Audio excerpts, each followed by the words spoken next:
Shalom, selamat pagi adik-adik. Kembali lagi kita bertemu di ibadah hari Minggu Persekutuan Teruna, Minggu 20 September 2020. Sebelum kita masuk dalam ibadah, mari kita bersaat teduh.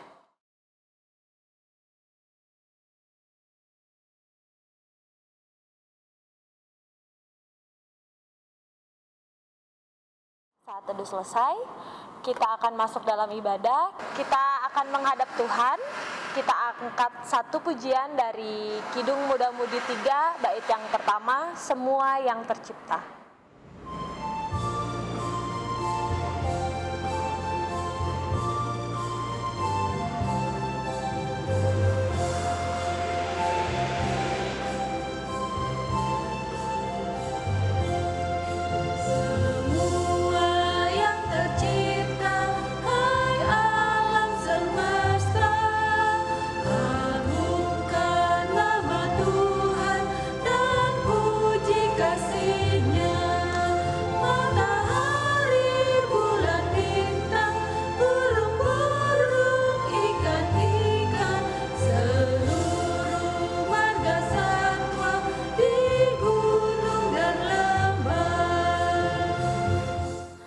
Adik-adik, mari kita satu di dalam doa, kita berdoa. Bapa yang baik, Bapa yang bertahta dalam kerajaan surga, kami mengucap syukur Bapa untuk kebaikan Tuhan, berkat Tuhan yang tak terhingga dalam hidup kami. Kami boleh bangun, merasakan nafas kehidupan yang Kau berikan, dan kami boleh berkumpul bersama-sama Bapa di dalam ibadah hari Minggu Persekutuan Teruna. Kami yakin dan percaya jarak dan kondisi saat ini tidak menjadi halangan bagi kami Bapa untuk rindu akan melayani Engkau, rindu untuk memuji dan mendengarkan sebagian dari firman-Mu Bapa. Sebentar lagi Bapa, kami juga akan mendengarkan firman Tuhan yang akan dibawakan oleh Kak Fiori dan juga Kak Amel Bapa. Berkatilah kakak layan kami agar Tuhan boleh pakai kakak-kakak layan kami untuk bisa menyampaikan firman Tuhan yang boleh nanti mereka sampaikan. Terima kasih Bapa, berkati juga hamba-Mu dan Kak Sutarsi yang boleh juga ambil bagian dalam ibadah hari Minggu Persekutuan Teruna ini Bapa. Kami serahkan ibadah pagi hari ini dari awal, pertengahan hingga akhirnya yang boleh jadi hanya dalam nama-Mu saja. Dalam nama Tuhan Yesus kami berdoa. Amin. Baik adik-adik, sebelum kita masuk dalam pembacaan firman Tuhan, kita akan menyambut firman Tuhan dengan mengangkat satu pujian dari Kidung Jemaat 53, Tuhan Allah telah berfirman.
Adik-adik yang dikasihi Tuhan kita Yesus Kristus, mari kita buka Alkitab. Kita akan membacakan firman Tuhan dari Mazmur 127 ayat 1 sampai 5 yang menyatakan, jikalau bukan Tuhan yang membangun rumah, sia-sialah usaha orang yang membangunnya. Jikalau bukan Tuhan yang mengawal kota, sia-sialah pengawal berjaga-jaga. Sia-sialah kamu bangun pagi-pagi dan duduk-duduk sampai jauh malam, dan makan roti yang diperoleh dengan susah payah, sebab ia memberikannya kepada yang dicintainya pada waktu tidur. Sesungguhnya anak-anak lelaki adalah milik pusaka daripada Tuhan, dan buah kandungan adalah suatu upah. Seperti anak-anak panah di tangan pahlawan, demikianlah anak-anak yang masa muda. Berbahagialah orang yang telah membuat penuh tabung panahnya dengan semuanya itu. Ia tidak akan mendapat malu apabila ia berbicara dengan musuh-musuh di pintu gerbang. Demikian pembacaan Alkitab. Untuk penyampaian firman Tuhan pada hari ini, untuk kelas EK akan dibawakan oleh Kak Fiori dan kelas Dwi akan dibawakan oleh Kak Amel.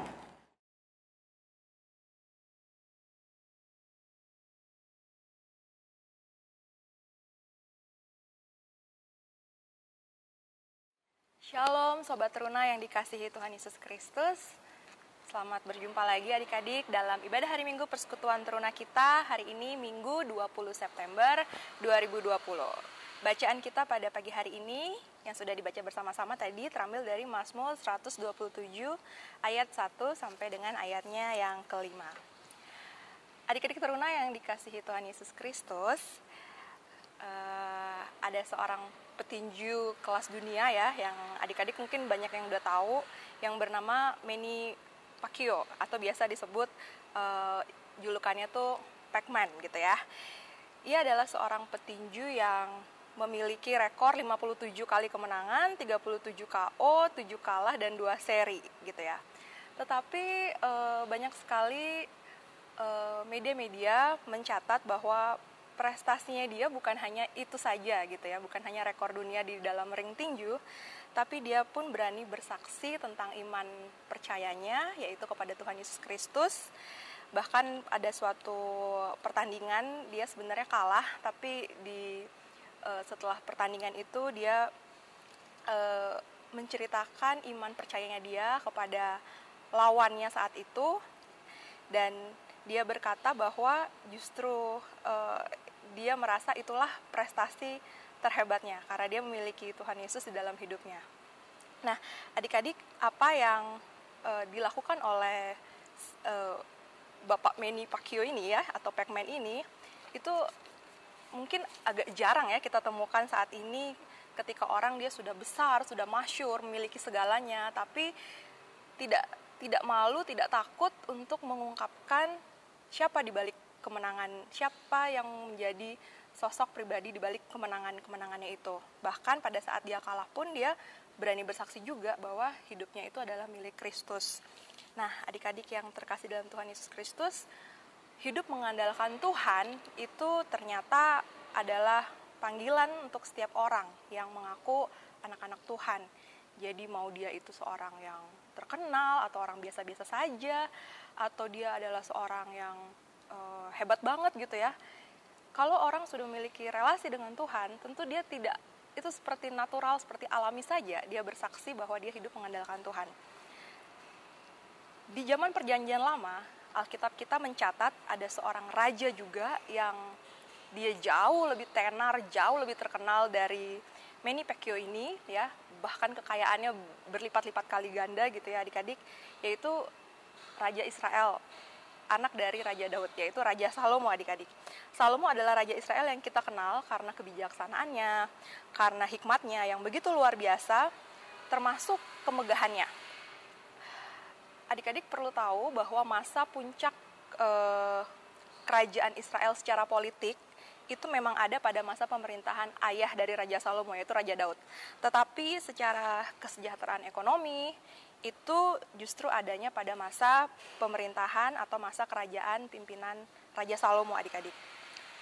Secara khusus adik-adik bisa melihat di dalam 1 Raja-Raja pasal yang keempat ayat 22-24 itu diceritakan bahwa kekayaan Raja Salomo itu begitu melimpah ruah, dan dia memiliki kejayaan dan kekayaan yang tidak dimiliki oleh raja-raja yang hidup pada zaman itu maupun sebelum itu dan sesudah itu adik-adik. Bahkan Alkitab juga mencatat bahwa ukuran istana Raja Salomo itu sangatlah besar, berbentuk persegi ya, ada di 1 Raja-Raja pasal yang ke-27 adik-adik, dan itu dibangun di Yerusalem di atas Gunung Moria adik-adik. Ini menggambarkan bahwa Salomo itu tidak setengah-setengah membangun bait Allah, tidak setengah-setengah membangun tempat peribadatan di mana Allah ada di tengah-tengah situ. Dan kekayaan Raja Salomo pun, adik-adik yang terkasih, itu sangat banyak banget gitu ya. Di dalam 1 Raja-Raja pasal yang keempat itu dikisahkan bahwa untuk persediaan makanan yang diperlukan Salomo dalam 1 hari saja itu ada banyak banget ya. Kitab suci kita mencatat ada 30 ekor tepung terbaik, ada 10 ekor lembu, 20 ekor lembu gembalaan, 100 ekor domba, dan lain-lain. Itu 1 hari aja adik-adik ya.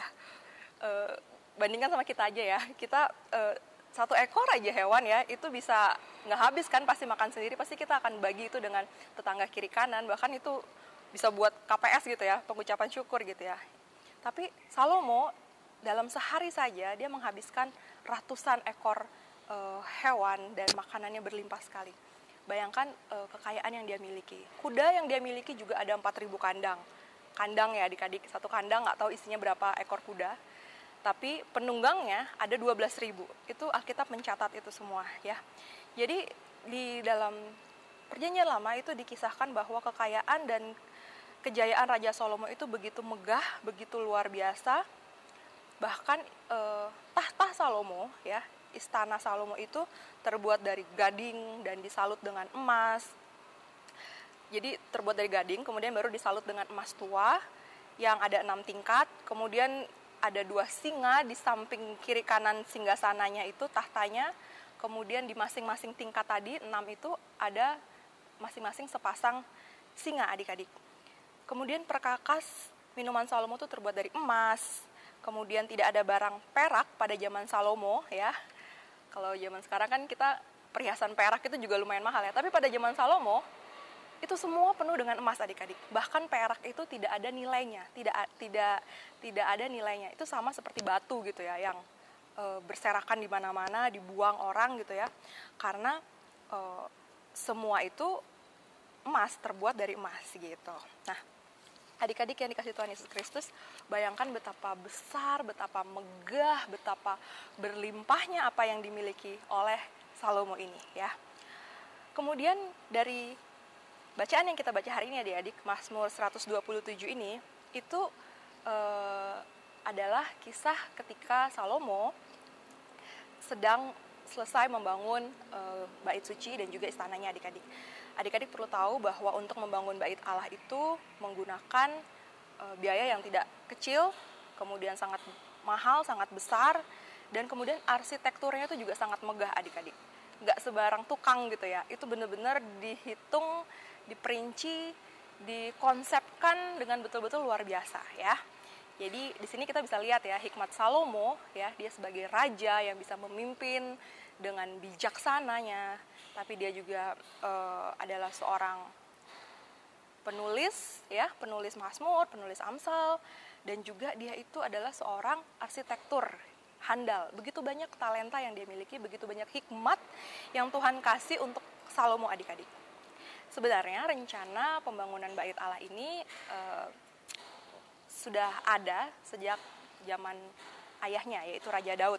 Tapi Tuhan mengizinkan anaknya, yaitu Salomo, yang membangun bait Allah, bukan Daud adik-adik. Nah, Salomo bukan cuma berhasil membangun bait Allah, tapi ia juga membangun istananya, dan itu membuat dia menjadi tenar dan masyhur nggak cuma di sekitaran Israel saja dan sekitarnya, tapi itu sampai ke luar negeri adik-adik ya, sampai ke Afrika, sampai kemana-mana, menyebar ke seluruh dunia ketenaran Raja Salomo. Nah, setelah dia selesai membangun semuanya ini adik-adik, istana dan juga bait sucinya ini, bait suci Salomo, bait Allah Salomo ini, Salomo bilang, jikalau bukan Tuhan yang membangun rumah, sia-sialah usaha orang yang membangunnya. Ya, setelah selesai dia membangun semua ini, dia berkata seperti itu adik-adik. Jikalau bukan Tuhan yang membangun rumah, sia-sialah usaha orang yang membangunnya. Jikalau bukan Tuhan yang mengawal kota, sia-sialah pengawal berjaga-jaga. Ini adalah sebuah pernyataan iman Raja Salomo yang mengakui kedaulatan Allah, kehebatan Allah di balik semua yang dia dapatkan, semua yang dia alami pada saat itu. Di ayat yang kedua, Mazmur 127 ayat yang kedua, juga mencatat bahwa sia-sialah kamu bangun pagi-pagi dan duduk-duduk sampai jauh malam dan makan roti yang diperoleh dengan susah payah, sebab ia ini maksudnya Allah, memberikannya kepada yang dicintainya pada waktu tidur. Ya, adik-adik, jadi di sini Salomo ini berbagi kebenaran firman Tuhan bahwa semuanya itu adalah dari Tuhan, ya. Tuhan yang membangun rumah, bukan hanya sekedar dilibatkan membangun rumah kayak tukang gitu ya, yang hanya membantu kemudian bukan, tapi Tuhanlah kontraktornya, Tuhanlah arsitekturnya gitu ya, Tuhanlah yang dibalik semua perencanaan pembangunan ini gitu. Kemudian jikalau bukan Tuhan yang mengawal kota, Tuhan bukan sekedar mengirim penjaga-penjaga untuk menjaga, tapi Tuhanlah sendiri yang menjaga adik-adik. Betapa luar biasa, betapa hebatnya hikmat yang Tuhan kasih di dalam diri Salomo, yang Salomo arahkan itu kepada Tuhan. Hidupnya mengandalkan Tuhan di pada titik ini adik-adik. Jadi yang dipersoalkan di sini adalah kita tidak boleh mengabaikan Tuhan dalam semua usaha kita. Kalau tidak itu akan sia-sia, gitu ya adik-adik ya. Nah, adik-adik yang dikasihi Tuhan Yesus Kristus, banyak anak muda gitu ya, saat-saat ini nih, mungkin teruna juga, usia teruna gitu ya, anak-anak sekolah, siswa, yang mungkin terjebak dalam kenyamanan kita saat ini adik-adik. Semua kita dapatkan dari orang tua kita nyaman, walaupun mungkin kita tidak sekaya raya Raja Salomo gitu adik-adik ya, tapi apa yang kita inginkan tuh ada gitu ya. Kita bisa sekolah, kita bisa beribadah dengan nyaman, kita bisa makan apa aja gitu ya. Kalau nggak bisa keluar rumah, kita bisa order online gitu ya, bisa apapun yang kita inginkan gampang sekali didapatkan saat ini gitu ya. Kita mau hiburan, kita tinggal buka gadget kita dan lain sebagainya adik-adik. Tetapi justru itulah kita harus hati-hati adik-adik.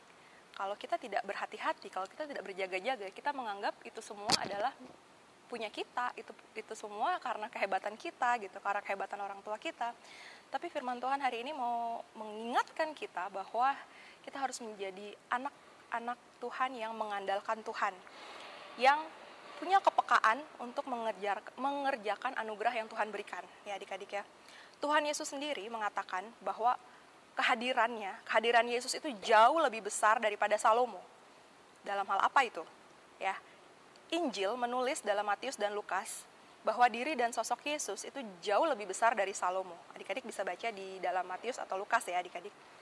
Tapi tunggu dulu nih, besar dalam hal apa ini gitu ya? Satu, sejatinya secara hakikat pribadi, Kristus itu jauh lebih besar dari Salomo. Karena apa? Karena Kristus itu adalah Allah itu sendiri yang menjadi manusia. Yang kedua, kelahiran Kristus itu sangat ajaib. Kuasanya dahsyat, kemuliaannya itu sudah ada dalam kekekalan. Keagungannya menjadi pengharapan bagi banyak umat pilihannya. Nah, yang ketiga, yang tidak ada di dalam Salomo adalah ketaatan Kristus pada misi Bapa adik-adik. Ini yang tidak ada atau yang tidak kita lihat. Ya adik-adik, kalau kita lihat sekilas, nampaknya Kristus itu lebih miskin. Kristus itu kelihatan tidak megah gitu ya, bajunya biasa aja, tidak seperti jubah Salomo. Dia lahir juga di keluarga tukang kayu gitu ya. Tetapi ketaatan Kristus kepada Bapa membuat dia diberi nama di atas segala nama. Dan karena pengorbanan Kristus di kayu salib lah, rela menderita sampai mati di kayu salib untuk menebus kita semua, makanya kita selamat, makanya kita diperdamaikan dengan Allah Bapa. Nah adik-adik, sekarang pertanyaannya adalah, maukah kita hidup mengandalkan Tuhan? Persoalan kita sekarang adik-adik, begitu banyak masalah yang sangat kompleks adik-adik ya. Dan masalah yang kita hadapi itu tidak seberapa gitu ya dengan yang dihadapi orang di luar sana mungkin. Tapi sebagaimana kita itu dipanggil untuk menjadi anak-anak Tuhan yang hidup mengandalkan Tuhan, maka relasi kita dengan Tuhan itu jauh lebih penting dibandingkan apapun adik-adik ya. Keterikatan kita, ketaatan kita terhadap firman Tuhan itu jauh lebih penting dibanding apapun yang kita miliki saat ini. Di masa muda kita adik-adik, saat ini gitu ya, kita pasti punya impian, kita pasti punya cita-cita yang ingin adik-adik raih, yang ingin adik-adik gapai gitu ya. Yang mungkin itu cita-cita jangka pendek atau mungkin jangka panjang. Kalian punya mimpi yang begitu banyak. Pesan kakak adalah jangan takut bermimpi. Pikirkan apa yang ingin kalian lakukan di masa depan kalian. yang itu membawa kebaikan bagi banyak orang. Tapi jangan lupa, hiduplah mengandalkan Tuhan. Karena kalau pada akhirnya kalian mencapai cita-cita kalian itu, impian kalian tercapai, kalian memiliki segalanya, hidup kalian seperti yang kalian inginkan. Tetapi kalau tidak ada Tuhan di dalam hidup kalian itu, maka sia-sialah hidup kalian. Jikalau bukan Tuhan yang membangun rumah, maka sia-sialah usaha orang yang membangunnya. Ya adik-adik, maka mumpung masih dari sekarang, adik-adik kiranya gantungkanlah, andalkanlah hidup kita kepada Tuhan. Kiranya Tuhan menolong kita agar kita tidak terbuai dengan kenyamanan yang kita miliki saat ini, dengan fasilitas yang orang tua kita udah kasih. Kita tidak menjadikan itu sebagai alasan kita untuk tidak berpengharapan kepada Tuhan, hidup seenaknya. Jangan adik-adik, andalkanlah Tuhan. Dan mungkin beberapa di antara kita, atau mungkin kita saat ini ada yang kecewa dengan hari-hari kita tidak lolos mungkin masuk sekolah yang kita inginkan, nilai-nilai kalian turun atau lebih rendah daripada semester lalu gitu ya, atau mungkin ada kegagalan demi kegagalan, atau mungkin ada orang tua kita yang tidak mendapatkan pekerjaan, atau mungkin apapun itu, masalah-masalah ya, kesulitan-kesulitan yang mungkin kakak-kakak kalian tidak tahu, kakak-kakak tidak pahami. Tapi ingatlah, ada satu tangan yang memelihara hidupmu adik-adik. Dan hidup kita itu, kesulitan yang kita alami saat ini, mungkin Tuhan persiapkan untuk mendatangkan kebaikan bagi mereka yang percaya dan terpanggil sesuai dengan rencana yang kekal. Mintalah anugerah dari Tuhan untuk kita bisa melihat semua itu. Hiduplah andalkan Tuhan agar kita mampu melewati dan menghadapi itu semua. Dan yang terpenting, bangunlah relasi kita dengan Tuhan melalui doa dan saat teduh kita setiap hari. Akhir kata, kakak akan tutup itu dengan renungan kita hari ini dengan satu ayat yang juga menjadi ayat yang dipakai oleh tadi ya, petinju dunia tadi, si Pac-Man itu, yaitu dari Roma 8 ayat 28. Adik-adik, renungkan itu dan biarlah firman Tuhan kita pada pagi hari ini bisa menjadi kekuatan dari kita menjalani hari-hari kita. Terpujilah nama Tuhan. Amin. Adik-adik yang dikasihi Tuhan kita Yesus Kristus, untuk merespon firman Tuhan pada pagi hari ini, kita akan menyanyikan Gita Bakti 50, Perubahan Ajaib.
Adik-adik yang dikasihi Tuhan kita Yesus Kristus, untuk doa syafaat akan disampaikan oleh Kak Piori. Baik adik-adik, mari kita satu di dalam doa syafaat. Tuhan Yesus Kristus, Allah Bapa kami yang bertata di dalam kerajaan sorga, terima kasih ya Tuhan Yesus untuk segala kasih, berkat penyertaan-Mu di dalam kehidupan kami, anak-anak-Mu ya Bapa. Engkau mempertemukan kami kembali di dalam ibadah Pelkat Teruna melalui daring hari ini ya Tuhan, secara online. Kiranya Tuhan Yesus Kristus, Engkau boleh memberkati setiap pribadi kami. Engkau karuniakan Roh Kudus-Mu ya Tuhan, selalu mendiami hati kami.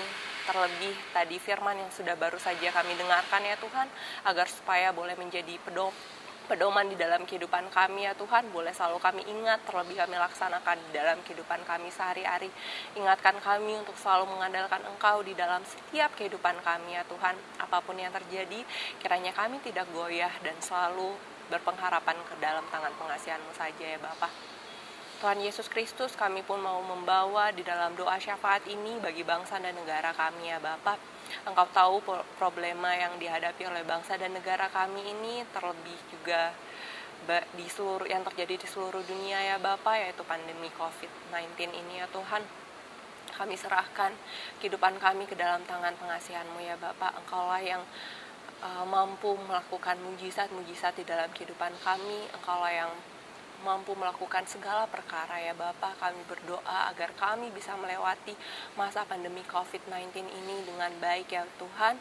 Kami bisa bertahan ya Tuhan, dan kami pun bisa sama-sama memberikan langkah-langkah untuk dapat keluar daripada pandemi COVID-19 ini ya Tuhan Yesus.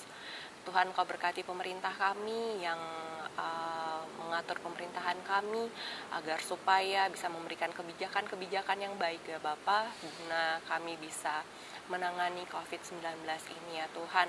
Terus persatukan bangsa dan negara kami ini ya Tuhan ke dalam tangan pengasihan-Mu saja.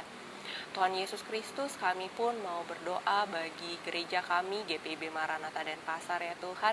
Sekalipun kami masih beribadah secara online saja, belum bisa datang ke rumah-Mu ya Tuhan, tapi kami yakin dan percaya Roh Kudus-Mu mendiami setiap hati pribadi kami, dan Engkau mendengarkan doa-doa kami ya Bapa.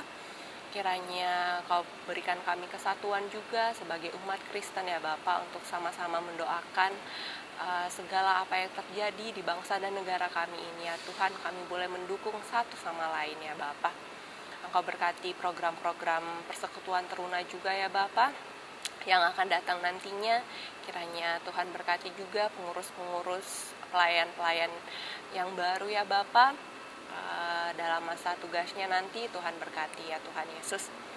Tuhan, kami pun mau bawa dalam doa ini bagi orang tua kami ya Tuhan, yang kiranya Tuhan Yesus selalu jaga, lindungi, berkati mereka ya Tuhan dimanapun mereka berada. Engkau berkati terutama dalam perekonomiannya ya Tuhan, dan kesehatannya di tengah kondisi yang kurang kondusif seperti sekarang ini.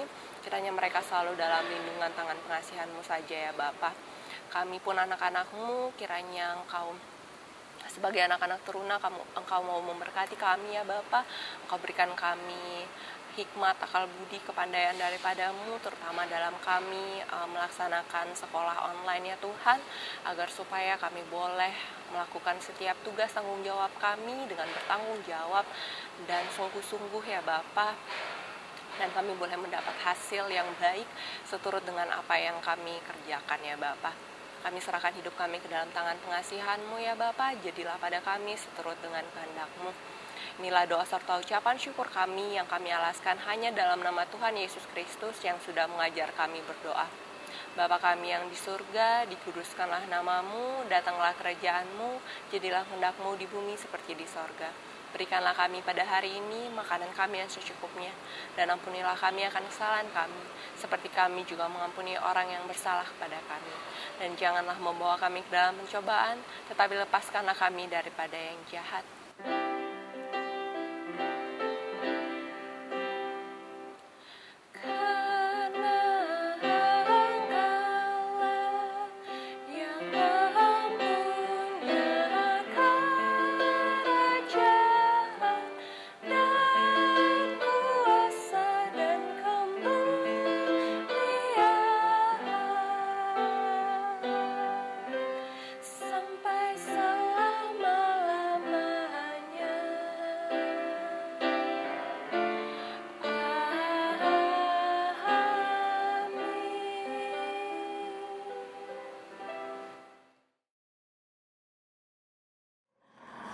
Baik adik-adik, kita akan kembali dalam aktivitas kita, dan kita akan masuk dalam pengutusan yang akan dipimpin oleh Kak Amel. Sebelumnya kita akan angkat satu pujian dari Kidung Muda Mudi 174, Tiap Langkahku.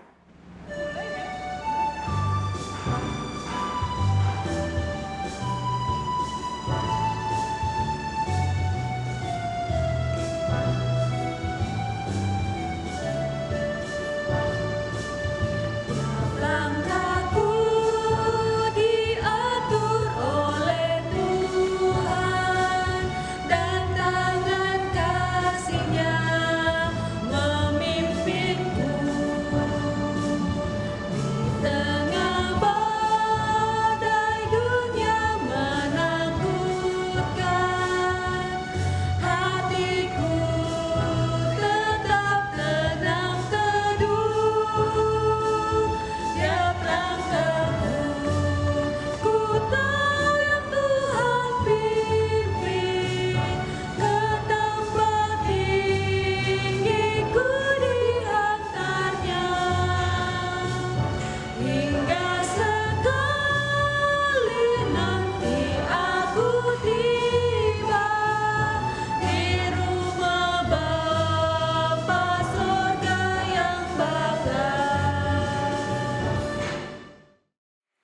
teruna yang dikasihi Tuhan Yesus Kristus, kita akan masuk dalam pengutusan. Mari kita bersatu hati dalam doa, kita berdoa. Allah Bapa dalam surga, terima kasih untuk firman Tuhan yang sudah kami dengar dan renungkan bersama. Terima kasih untuk kesempatan kami boleh beribadah. Kiranya Tuhan menerima ibadah kami ini Tuhan. Dan biarlah hari-hari kami dalam seminggu ke depan Tuhan berkati, Tuhan sertai. Dan mampukan kami, ya Tuhan, untuk hidup mengandalkan Tuhan dalam setiap aktivitas kami. Ketika kami bersekolah, ketika kami belajar di rumah, ketika kami beraktivitas, bahkan ketika kami melakukan apapun, ajarkan kami Tuhan untuk selalu mengandalkan Tuhan. Terima kasih ya Bapa. Biarlah di minggu-minggu yang akan datang, kami boleh kembali lagi bisa beribadah dan belajar firman Tuhan bersama-sama. Terima kasih Bapa. Adik-adik, arahkanlah hati dan pikiran kita kepada Tuhan dan terimalah berkat dari Tuhan. Kasih karunia dan damai sejahtera dari Allah Bapa, dari Tuhan Yesus Kristus dan persekutuan dengan Roh Kudus. Kiranya tinggal tetap di tengah-tengah persekutuan kita, di tengah-tengah keluarga dan orang-orang yang kita kasihi, mulai dari hari ini, esok, sampai selama-lamanya. Amin.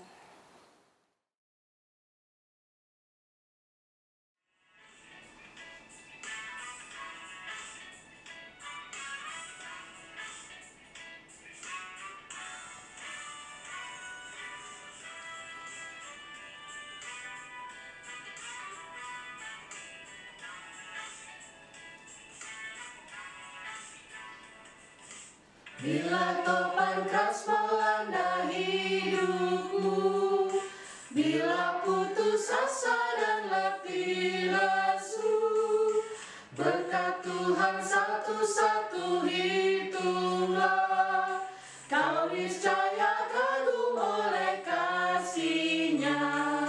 Berkat Tuhan mari hitunglah, kau kan kagum oleh kasih-Nya. Berkat Tuhan mari hitunglah, kau niscaya kagum oleh kasih-Nya.